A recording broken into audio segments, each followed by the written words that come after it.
Welcome. Welcome back to the DFS Sweatshop. I am your host, the DFS Jerusalem, and you can follow me on Twitter at DFS Jerusalem. A lot of stuff going on tonight. We had some Thursday night NFL. We also had a paltry four-game slate of NBA basketball. Uh, I cautioned you all to hop in at your own risk, and I did, and it worked out well for me. I was able to double my entries without getting like the big hit that I've been looking for.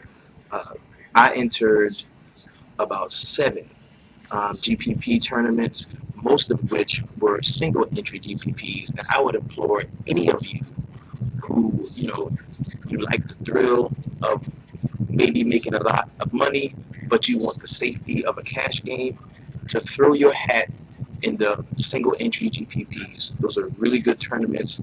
Guys got a one shot, got to be their best shot. And if you make a lot of lineups like me, rarely are you going to put your best lineup in the GPP. But I did, and later on during the podcast, we're gonna show you that lineup so you can see exactly what we did. Now, just the quick recap. I know it was four games. If you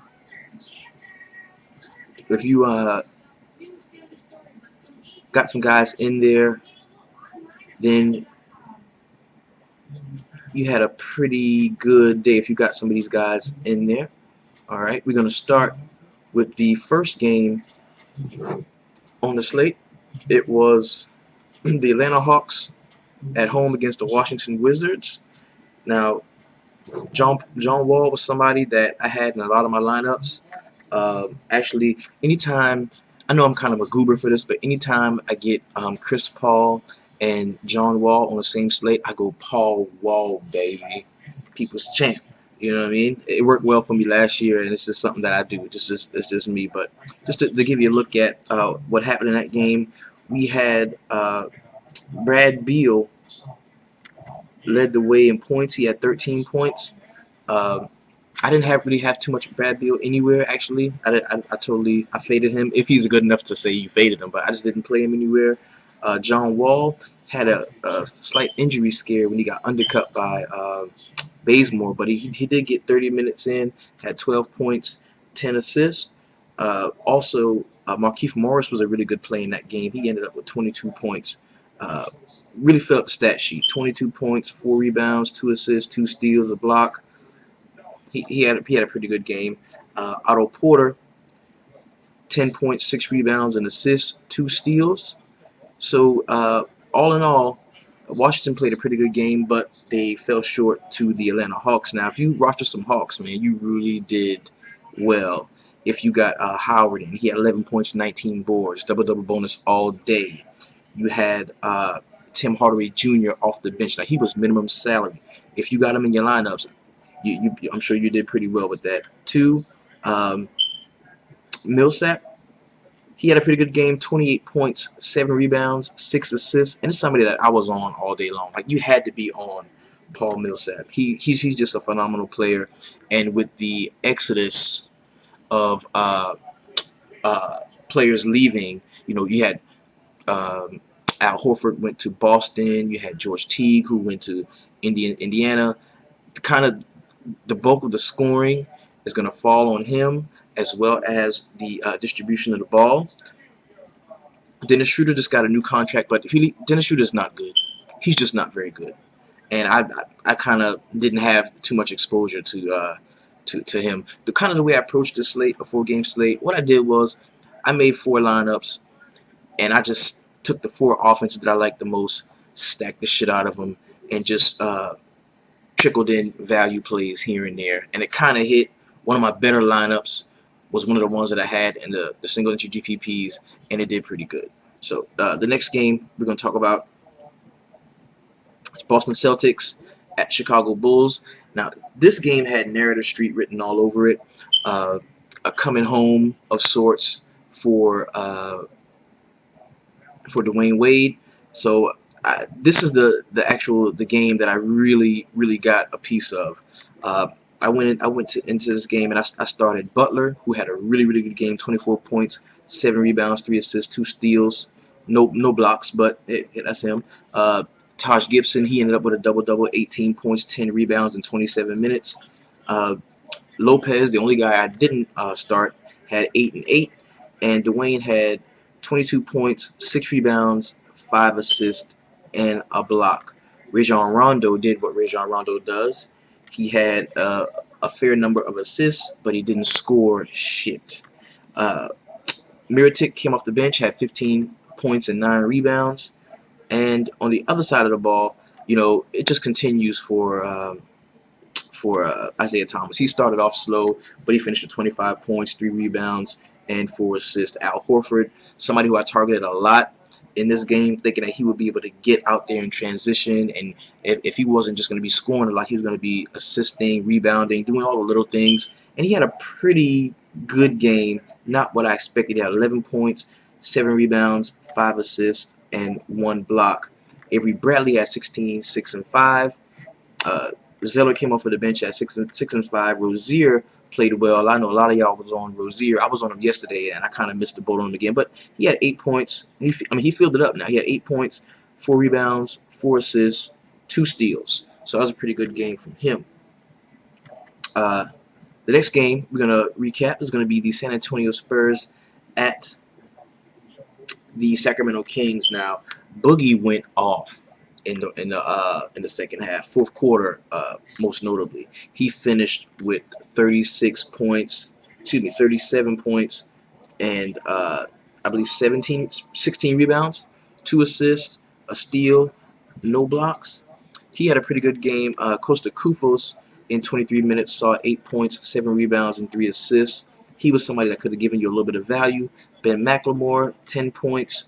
Rudy Gay, 17, 7, and 2 with 2 steals. That was a pretty good game from Rudy Gay. Going up against like the #1 team against power forwards, he actually played a really good game. I didn't have him anywhere, but on the other side of the ball, Kawhi Leonard finished with 30. Now he started off really slow. It was a really slow start to Kawhi Leonard's game tonight, but he finished with 30 points, 3 rebounds, 5 assists, 5 steals, was where he really made that value. And he finished with 51 DraftKings points.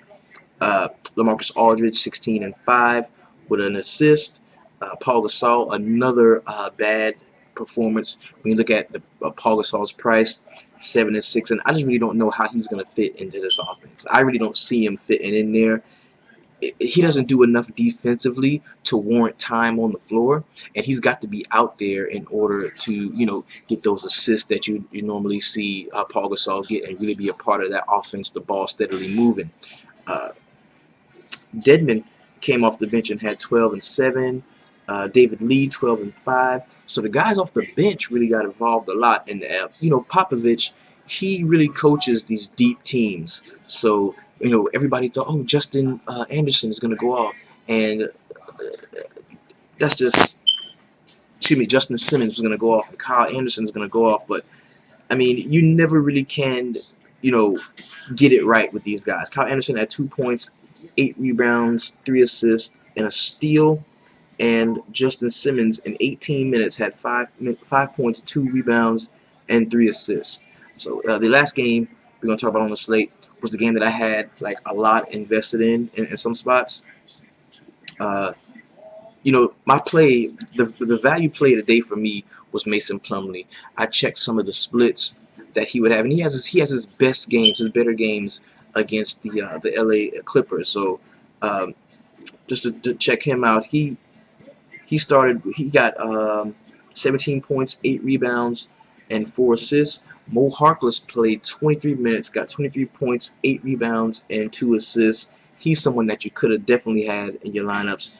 Dame, 29 and 10 with 3 assists. He had 10 rebounds, 3 assists. Alan Crabb played 31 minutes off of the bench.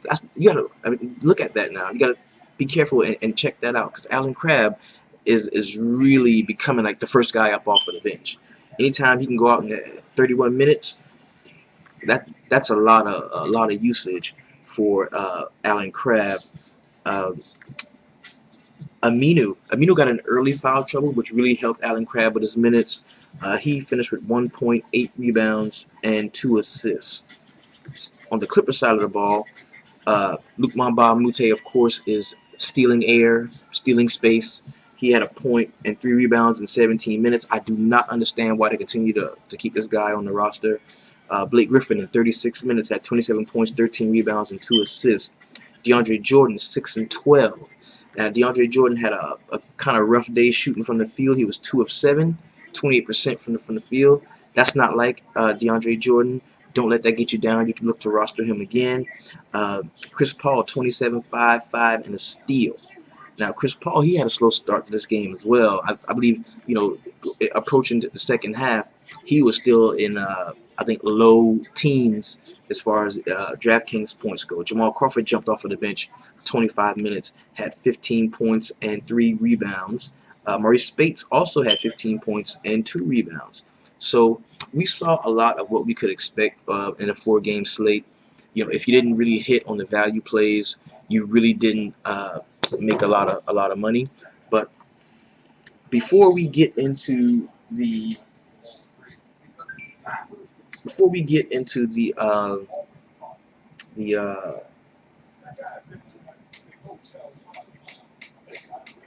before we get into today's slate, we're gonna go check out our lineup and see exactly what we were able to do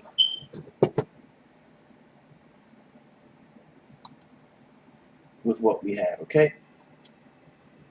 And we're going to go to our trusty Xbox Live. We're going to log into League Pass. Again, I implore you, if you are a serious NBA DFS player, you need to invest in League Pass. A lot of times you can go on Reddit and watch games, and that's cool and all, but this gives you the ability to jump in and out, watch whatever game you want to watch. So League Pass is definitely something that I would implore all of you to make a part of your studying tools as you go deeper into this NBA season. Now let's go. Okay. We're gonna check on our lineups here.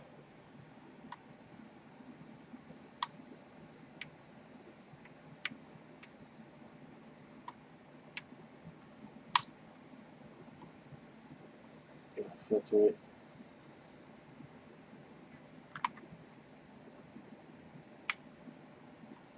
And doesn't it suck when you got like a full roster of people that are on fire, but it doesn't equate to like big fantasy money? Okay. Now, a lot of this stuff is narrative based a lot of times, and I picked this lineup to be like my main deal because I really bought into the Dwayne Wade narrative. And during the beginning of the season, we can do that. We can go with narratives. Just like coming up when we talk about the plays of the day and who we really want to get full exposure to. I like one player in particular, and we're gonna get into that as we get a little closer. Now, to start off this roster, I said, you know what? I'm gonna go with a full Chicago stack as much as possible. And if I see somebody that I didn't like, I'll take them out. So I started here with Rajon Rondo, and of course, he had 6 rebounds, made a 3-pointer. Rajon made a 3-pointer. 9 assists, 2 steals, 2 turnovers, and 4 points. Of course, I had Dwayne Wade, Jimmy Butler, and Taj Gibson. Now, we all talked about their games already. They all had really good games. Jimmy Butler finished with 43.25 DraftKings points. Taj Gibson finished with 32. Now, Mason Plumlee was somebody who I had all day, every day, in all of my lineups. I really like Mason Plumlee because, of course, like I said, I check the splits, and he always plays well against the Clippers. Of course, I had Chris Paul, John Wall, and Otto Porter. And this lineup finished with 288.25 DraftKings points, which is a pretty good showing. You're always trying to get in the 300 club. This came close on a 4-game slate. We knew it wasn't going to be astronomical high scoring like we saw last night. So this is what we did, right? Now what we're going to do now, we're going to go in and check out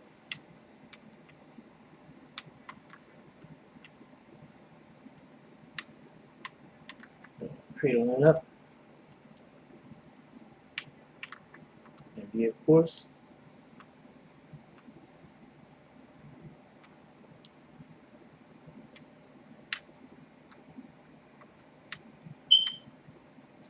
Let's go in.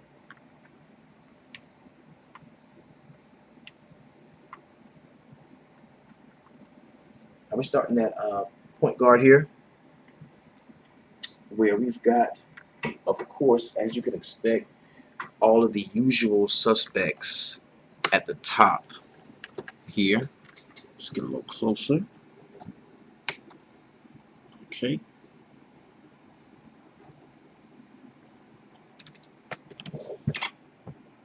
All right. Now, the first thing I want you to be aware of, we've got Russell Westbrook at 11.8K, James Harden at 11.3K, and then Steph Curry at 9.3K.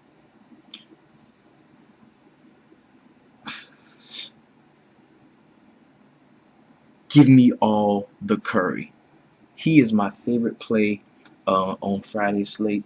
I'm going to have him in a ton of lineups going up against this subpar New Orleans defense. They're going to be away from home. So maybe, just maybe, that and Golden State still trying to find that chemistry is going to be enough to give me 3 solid quarters of Stephen Curry.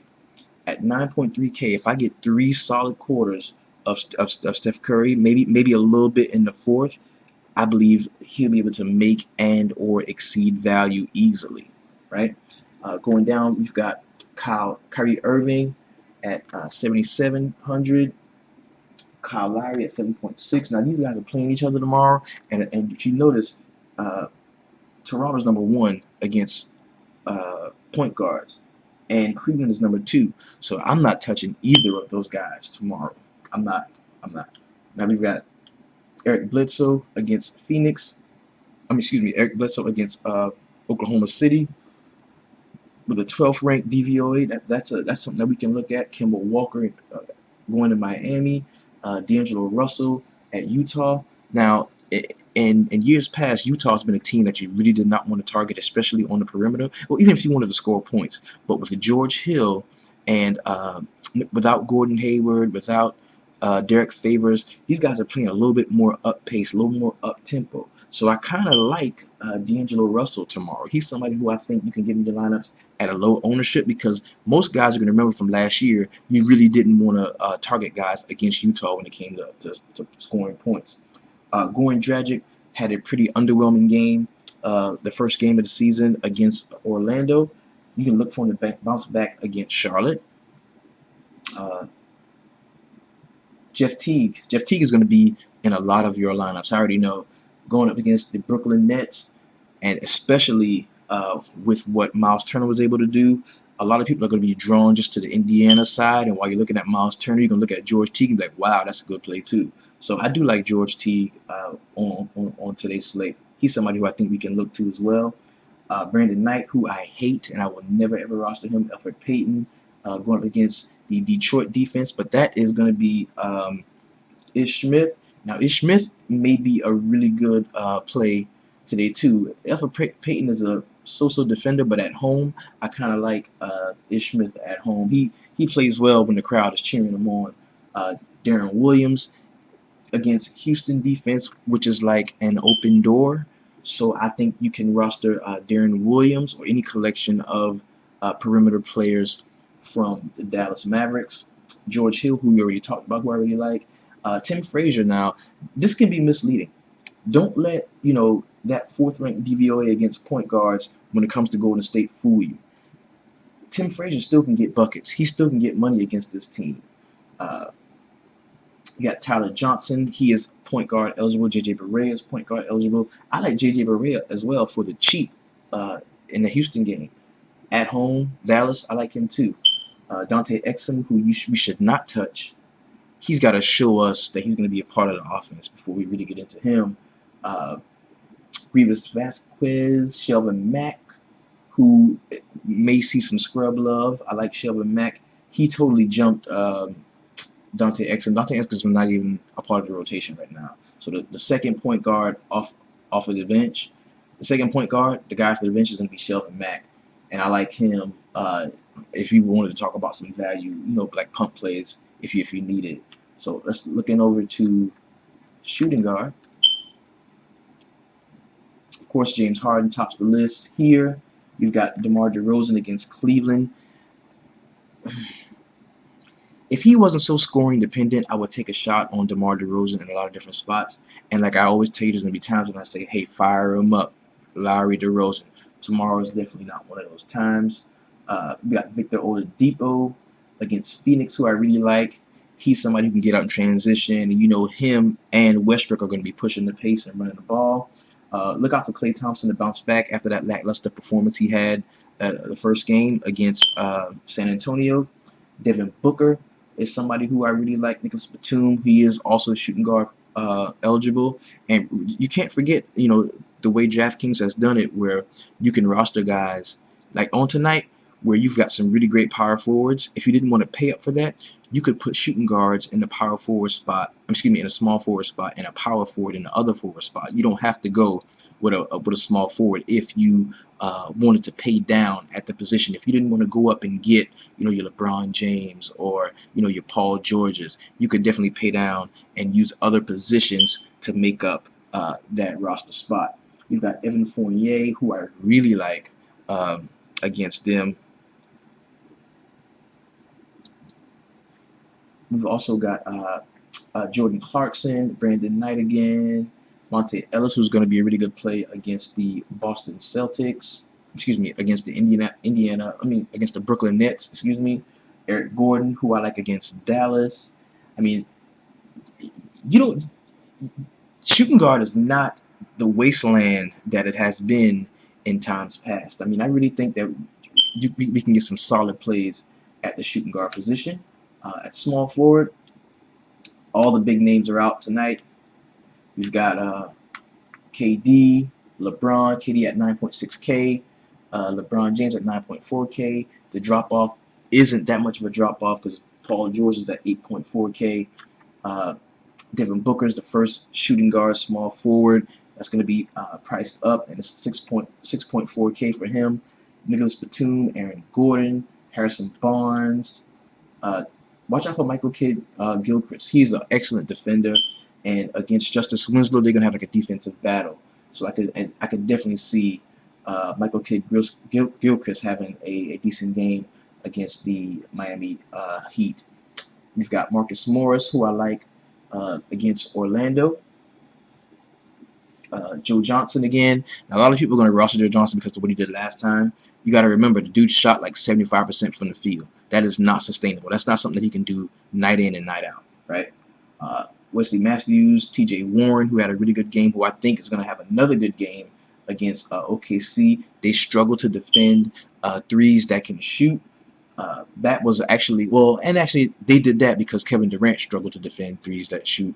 So we want to pay close attention to that. Brandon Ingram, he's not ready yet. So we've got some options today at our small forward. We really do. Power forward, we've got Anthony Davis, and you can look. I'm gonna be the first to say it. I'm not playing Anthony Davis against Golden State. I'm just not gonna do it.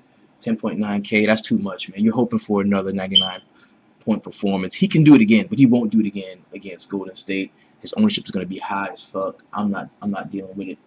We've got Draymond Green, who I really like. Miles Turner. We saw his price like rapidly increase. He went from being around a 5K range to 7.1. You can look at Kevin Love.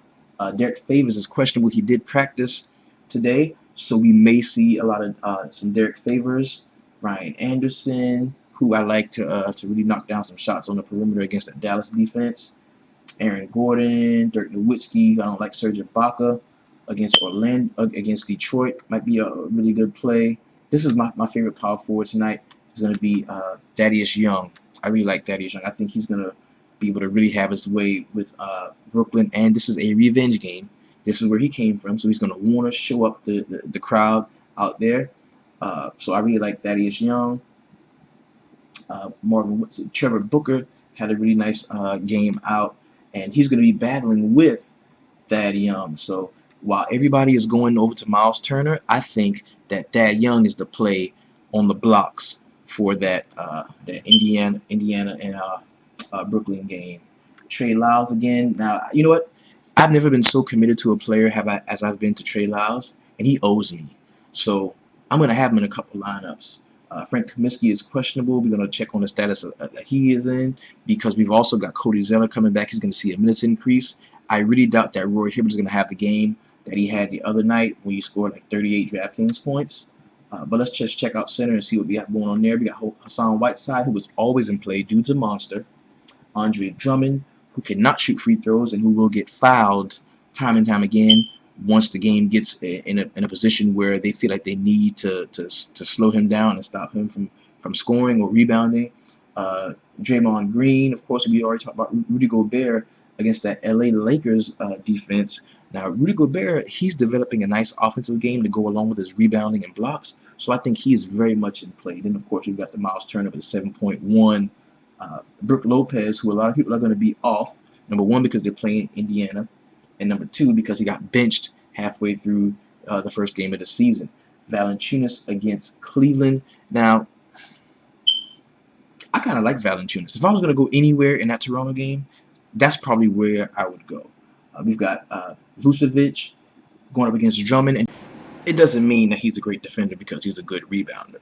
So we can't let that sway us when we talk about going up against the Detroit Pistons. Now let's quickly jump into some point totals here.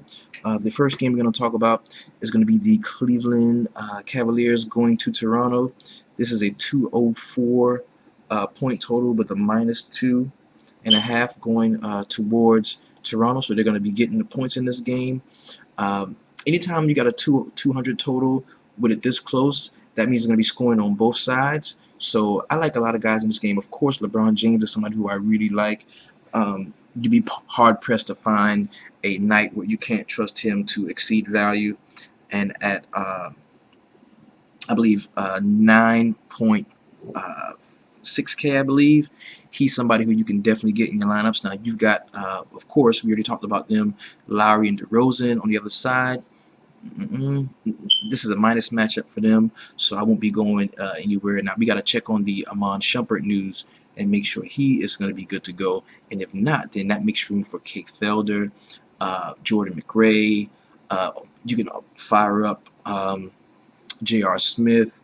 It's going to be a really tough game around the boards for both teams, because if you wanted to go with some Cleveland rebounding, that means you're going to have to take the negative of Tristan Thompson not scoring, or the negative of rostering Kevin Love, when you know that LeBron is going to be doing most of the heavy lifting all game long. The next game we're going to talk about is going to be the Indiana Pacers going to Brooklyn.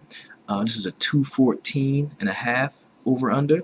This is one of the higher point totals on the evening, and I'm going to have a lot in this game. I like, of course, Paul George in this game.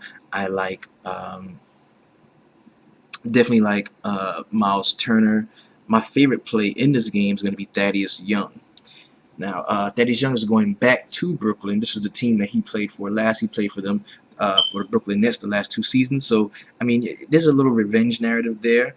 I really think that everybody's going to be on Miles Turner. He's going to be like so chalky. And at 7.1K, I think, you know, paying down, if you wanted a piece of that game, if you want a piece of that rebounding, and especially that offensive rebounding, because they get a lot of putbacks, especially against Brooklyn, because they're kind of in a disarray already because of you saw Brook Lopez get benched going into the second half. Now, on the other side of that ball, it's going to be Jeremy Lin handling the ball. So I think he's somebody you can kind of look at, because Indiana is not as good defensively as they were last year, especially with the new point guard they have with George Teague. He's not a very, very good defender, but I do like George Teague in this game. I think this can be like a team stack, the Indiana team stack, because I think that Brooklyn's going to keep it just close enough to where you're going to see a full allotment of minutes from the Indiana starters, but they're not going to win this game, and the Pacers are going to play well, and probably 3 of the 5 starters are going to meet and/or exceed value in a major way. So it's up to us to figure out who it's going to be. Now, if I had to pick 3, I would go Teague, George, and Thaddeus Young. Those would be the guys that I would rely on most if I'm since I'm doing a team stack with Indiana. The next game we're going to talk about is going to be the Orlando Magic going to Detroit. This is a 198 point total, one of the lower point totals on the slate. You're going to get Bismack Biyombo back, so I'm not sure how that's going to affect the usage when it comes to Vucevic and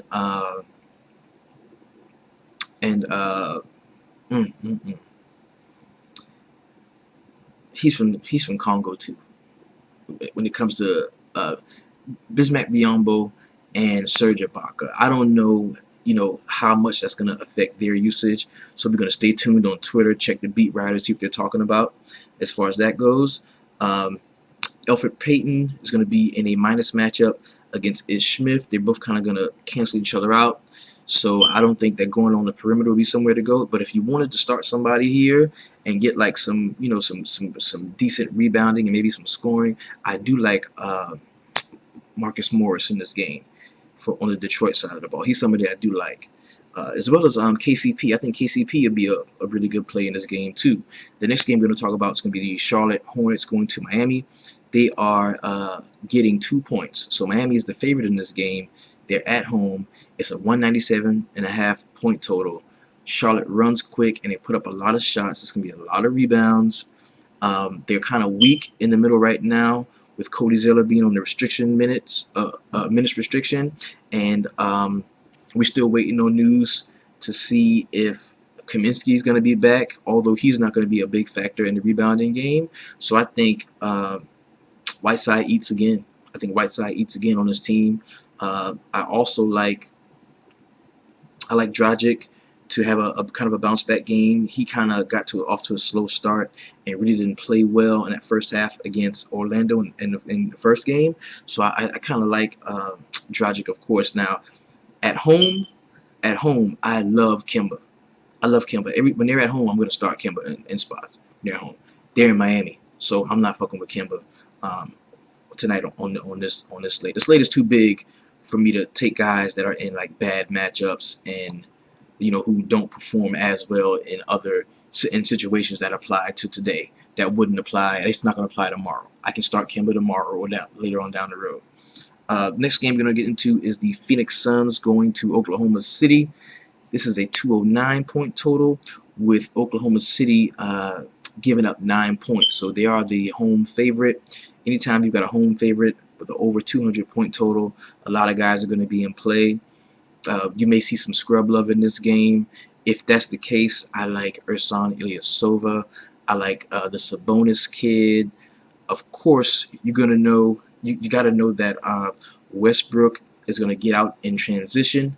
So he and Depot may be a combo. Ooh, Westbrook Depot combo. All right, maybe a combo to play. I didn't mean to make that rhyme, so that might be a good omen. You can get him in your lineups, fire him up. We know how Westbrook is as a defender. He plays the passing lanes, not really a great on-ball defender. So I think that the Phoenix backcourt is definitely in play. If I wanted to go somewhere in this game as far as bigs, I would tend to go, only because Cantor is not starting, I would tend to go to the Phoenix side. If Alex Len gets to start, I like him. If Tyson Chandler gets to start, I like Alex Len still. The next game I'm going to talk about is going to be a game with a ton of great shit in it. Oh my god. I hope they play every night, bro. The Houston Rockets going to Dallas. Now, the most beautiful thing about this game, is not only is it a 221.5 point total, Dallas is only getting 1.5 points. So that's telling me that if you play this game right, you can take down some shit. I mean, of course, the game is going to be highly targeted, but there are just enough stars in other spots tonight to where we're not going to see Harden at 35% owned. I don't think we're going to see him that owned, almost 40% owned, the way we did in the first big slate.